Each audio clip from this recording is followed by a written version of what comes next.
Welcome to बॉटमा सी classes. इस वीडियो में हम क्लास 10th का जो है कुछ क्वेश्चन लेंगे द्विघात समीकरण से है ये, और उसको सॉल्व करना सीखेंगे। ठीक है, ये क्वेश्चन है द्विघात समीकरण से। द्विघात समीकरण में हम लोग मूल निकालेंगे। ठीक है, तो देखिए क्वेश्चन आपका सपोज कीजिए ये दिया गया है कि द्विघात समीकरण 6x² - x - 2 = 0 की मूल ज्ञात करें। तो अगर इस टाइप के क्वेश्चन आपके एग्जाम में आते हैं तो इसको देखिए किस तरह से सॉल्व करते हैं। ठीक है, अच्छा इसमें एक चीज समझ लीजिए पहले कि द्विघात समीकरण जो है वो उसका रूप किस तरह से होता है, कि द्विघात समीकरण जो होता है उसका स्टैंडर्ड फॉर्म क्या होता है, वो किस रूप में होता है द्विघात समीकरण। ठीक है, तो याद रखिए कि जितने भी द्विघात समीकरण होता है वो इस रूप में होता है ax² + bx + c = 0। ठीक है, यानी द्विघात समीकरण का जो मैक्सिमम पावर रहता है, यानी x का जो अधिकतम घात रहता है वो कितना होता है आपका 2 रहता है। ठीक है, जैसा आप देख सकते हैं इसमें ये द्विघात समीकरण का जो अधिकतम घात कितना है 2 है, मतलब x का अधिकतम घात कितना है 2 है। ठीक है, तो जिस भी समीकरण में जो वेरिएबल होता है ना, यानी x से समझ लीजिए, जैसे इसमें वेरिएबल क्या है आपका x है, तो जिस भी समीकरण में जो वेरिएबल होता है उसका अधिकतम घात अगर 2 होता है तो वैसे समीकरण को हम लोग बोलते हैं द्विघात समीकरण। क्लियर है, जैसे देख सकते हैं इसमें x का अधिकतम घात कितना है 2 है ना, यहाँ x का पावर कितना है, घात कितना है 1, कुछ नहीं मतलब 1 है, और यहाँ x तो है ही नहीं, मतलब x का घात हम लोग क्या बोल सकते हैं, यहाँ पे 0 है। तो ये जो समीकरण है, इस समीकरण में x का अधिकतम घात कितना है 2 है, इसलिए ये द्विघात समीकरण है। और याद रखिएगा जितने भी द्विघात समीकरण होते हैं उसके कुछ रूप इस तरह से होते हैं। ठीक है, क्लियर है। पिछले क्लास में हम लोग जो है द्विघात समीकरण को हल करना सीखे थे, द्विघात समीकरण है ना के मूल निकालने सीखे थे। ठीक है, तो देखिए सबसे पहली चीज बताते हैं कि ये द्विघात समीकरण का हमको इस क्वेश्चन में क्या निकालना है, मूल निकालने के लिए बोल रहा है। ठीक है, अब मूल का मतलब क्या हो गया, मूल का मतलब हो गया कि यहाँ पे जो है ना x का मान निकालना। मूल का मतलब क्या हो गया, मूल का मतलब हो गया कि x का मान निकालना है, हमें क्या निकालना है, x का मान निकालना है। ठीक है, क्लियर है। मूल का मतलब क्या हो गया कि जो द्विघात समीकरण में जो x है, देख सकता है यहाँ पे तो x हमको मालूम नहीं है, उस x के मान को निकालना। मूल का मतलब क्या होता है, x का मान निकालना। ठीक है, ये चीज पहली है। दूसरी चीज है कि कोई भी मान लीजिए अगर द्विघात समीकरण है, ठीक है, तो उसके कितने मूल निकलेंगे, ये एक सवाल है ना, यानी x के कितना मान आएगा इस क्वेश्चन में, है ना, इस क्वेश्चन के अनुसार x का कितना मान निकलेगा। तो याद रखिएगा कि जितने भी द्विघात समीकरण होते हैं ना, जितने भी द्विघात समीकरण होते हैं उसमें जो है जो वेरिएबल होते हैं, है ना, उसमें अधिकतम 2 आंसर आते हैं। ठीक है, कितने आते हैं, 2 आंसर। मतलब ये जो द्विघात समीकरण दिया है जो कि x वेरिएबल पे बेस्ड है, इसके कितने मान आएंगे, इसके 2 मान आएंगे, यानी 2 आंसर निकलेगा। सीधा सा बात है, यानी इस क्वेश्चन में x का कितना मान निकलेगा, 2 को मान निकलेगा। ठीक है, उसी को हम लोग बोलेंगे मूल। क्लियर है, तो मूल का मतलब आई होप समझ में आ गया होगा। तो चलिए अब 1 बाय 1 हम निकालते हैं, मूल किस तरह से निकालते हैं। ठीक है, तो मूल निकालने के लिए जो है आपको टोटल 7 चीज निकालना पड़ता है। कितने चीज, टोटल 7 चीज निकालना पड़ता है। वो 7 चीज क्या क्या है याद रखिए, a b c d √d alpha और बीटा। ठीक है, ये 1 2 3 4 5 6 7 चीज हम लोग निकालेंगे तो हमारा मूल निकल जाएगा। ठीक है, यानी इस क्वेश्चन का हल हो जाएगा अगर हम लोग ये 7 चीज निकाल देते हैं तो। क्लियर हुआ, समझ में आई मेरी बात। तो देखिए चलिए अब ये 7 चीजों में जो है, ये जो d है और ये जो अल्फा है और ये जो बीटा है, ये 3 चीजों का फॉर्मूला यूज होगा, सूत्र याद यूज होगा, मतलब सूत्र के द्वारा हम लोग इन 3 चीजों का मान निकालेंगे।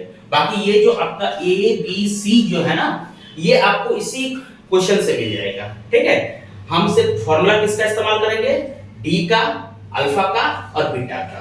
ठीक है, और हम लोग इस क्वेश्चन को सॉल्व करेंगे। चलिए तो निकालते हैं 1 बाय 1। सबसे पहले हमको क्या निकालना है, a निकालना है। ठीक है, तो देखिए क्या होगा, इस x² के आगे में जो नंबर आपको दिख रहा है वो होता है a, तो इस क्वेश्चन में a कितना है 6।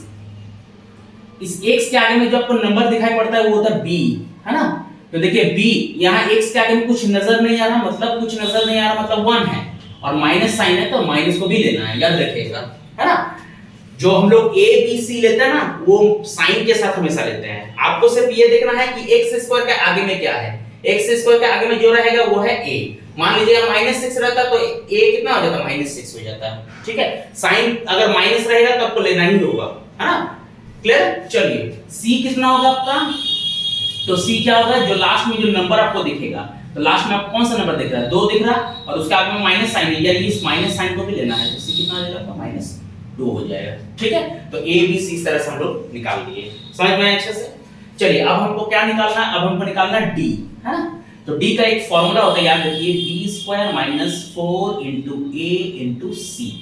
ठीक है, चलिए क्लियर, इसको याद रख लीजिएगा। डी निकालने का ये एक फार्मूला होता है ना। डी को बोलते हैं हम लोग विविध कर बोलते हैं हिंदी में, और इंग्लिश में बोलते हैं डिस्क्रिमिनेंट, है ना। इसका चर्चा हम लोग जो है प्रीवियस वीडियो में कर चुके हैं, सो आप मेरे वीडियो को चेकआउट, है ना, करके देख लीजिएगा, चेकिंग करके। क्लियर है। तो देखिए यहाँ पे क्या है, हम लोग अब 1 बाय 1 सब मान को रखते हैं। देखिए b² है ना, तो क्या रखेंगे, b कितना है हमारा -1 है, तो -1 का स्क्वायर हो गया, फिर माइनस ये जो साइन है ये माइनस साइन दिया, 4 है तो 4 लिखा, इनटू है तो इनटू लिखा, है ना। a है तो a का मान है 6 और c का मान डालना है तो c है -2। ठीक है, देखिए -1 का स्क्वायर कितना होगा, +1। ठीक है, और ये सबको गुना करेंगे तो कितना हो जाएगा, 424, 24 दूनी 48, है ना, 48, और माइनस माइनस हो गया प्लस। अब ये दोनों को जोड़ेंगे तो कितना आएगा, 49। तो ये d हम लोग ने निकाल दिया। अब हमको क्या निकालना है, √d निकालना है। ठीक है, तो देखिए √d निकालते हैं, है ना। तो √d का मतलब क्या हो जाता है, √d का मतलब है कि हम लोग जो d निकालना है उसका स्क्वायर रूट निकाल लेना है, उसका वर्गमूल निकाल लेना है। ठीक है, तो 49 का वर्गमूल कितना होता है, 49 का वर्गमूल तो आप जानते हैं 7 होता है। 49 का स्क्वायर रूट तो 7 होता है, तो 7 हम लोग निकाल दिए। तो इस तरह से देखिए हम लोग ने a निकाल लिया, b निकाल लिया, c निकाल लिया, d भी निकाल लिया और √d भी निकाल दिया, है ना। और मात्र हमको अब 2 चीजें निकालना है, क्या, एक अल्फा और एक क्या, बीटा निकालना है। ठीक है, तो चलिए अल्फा निकालते हैं सबसे पहले यहाँ पे, है ना। तो देखिए अल्फा निकालने का फार्मूला क्या होता है, तो -b + √d / 2a। ठीक है, ये अल्फा निकालने का जो है फार्मूला होता है। ठीक है, अब हम क्या करते हैं, 1 बाय 1 सभी मान को रखते हैं और इस तरह से अल्फा निकालते हैं। तो देखिए ये जो माइनस का साइन है ना, ये माइनस का साइन हमको रखना है, और b कितना था मेरा, b था हमारा -1, तो मैंने -1 रख दिया। ठीक है, ये माइनस का साइन आपको हर हालत में देना ही है, ये माइनस का साइन नहीं हटने वाला है। और b खुद देखिए इस क्वेश्चन में -1 था, तो -1 इंपुट कर दिए, प्लस है तो देखिए प्लस दे दिए, √d है तो √d कितना है, देखिए 7 हो, तो यहाँ पे 7 पुट कर दिए, डिवाइडेड बाय 2a, तो 2 * a कितना है, a आपका 6 है, तो मैंने यहाँ 6 रख दिया। बस सब मान को हम लोग डाल दिया, अब इसको हल कर देते हैं, हम लोग सॉल्व कर देते हैं। तो देखिए इसको जब बाहर निकालेंगे तो माइनस माइनस प्लस हो जाएगा, यानी +1 हो गया, ये +7 है ना, और 2 6 12 हो गया, कितना हो जाएगा, 1 + 7 कितना होगा, 8 हो गया, और ये हो गया 12 का 12। देखिए 4 का टेबल में कट जाएगा, 4 2 8, 4 3 12, यानी आपका आंसर कितना है, 2/3। तो इस तरह से देखिए हमने अल्फा निकाल दिया। ठीक है, अब हम लोग निकालेंगे क्या, बीटा निकालेंगे। क्या निकालेंगे अब हम लोग, बीटा। ठीक है, तो देखिए बीटा निकाल रहे हैं। ओके, तो बीटा निकालने का फार्मूला क्या होता है, बीटा निकालने का फार्मूला होता है -b - √d / 2a। एकदम बिल्कुल अल्फा जैसा ही फार्मूला है। ठीक है, अंतर दोनों में यही है कि अल्फा जब निकालते हैं तो यहाँ पे प्लस आता है, और बीटा जब निकालते हैं तो यहाँ माइनस आता है, बस यही अंतर है दोनों में। मान रखते हैं, चलिए देखिए ये माइनस का साइन को रखना है, मैंने बोला है, और b कितना है, b आपका -1 है, तो यहाँ -1 रख दिए। फिर ये भी माइनस का साइन है, इसको भी रखना है, और √d कितना निकाले थे, √d का मान आया था 7, तो देखिए 7 लिख दिए, बाय 2 * a का मान कितना है, a का मान है 6, तो यहाँ पे देखिए 6 लिख दिए। अब इसको बाहर निकालेंगे तो माइनस माइनस प्लस हो जाएगा, तो +1 है ना, और ये -7, और ये 2 6 12 हो गया, 1 - 7 कितना हो गया, -6, और नीचे में 12 है। देखिए 6 का टेबल में कट जाएंगे, 6 1 6, 6 2 12, यानी कितना वाला, -1/2 मिला। तो ये देखिए आपका क्या निकल गया, बीटा निकल गया। ठीक है, बीटा निकल गया। तो ये जो अल्फा निकला था ये एक आंसर हुआ आपका, और बीटा जो है ये एक आंसर हुआ, यानी 2 आंसर हो गया। यानी आपको मूल बोला था निकालने के लिए, इसका मूल क्या क्या निकला, एक निकला 2/3, एक क्या निकला 2/3, और एक क्या निकला आपका -1/2।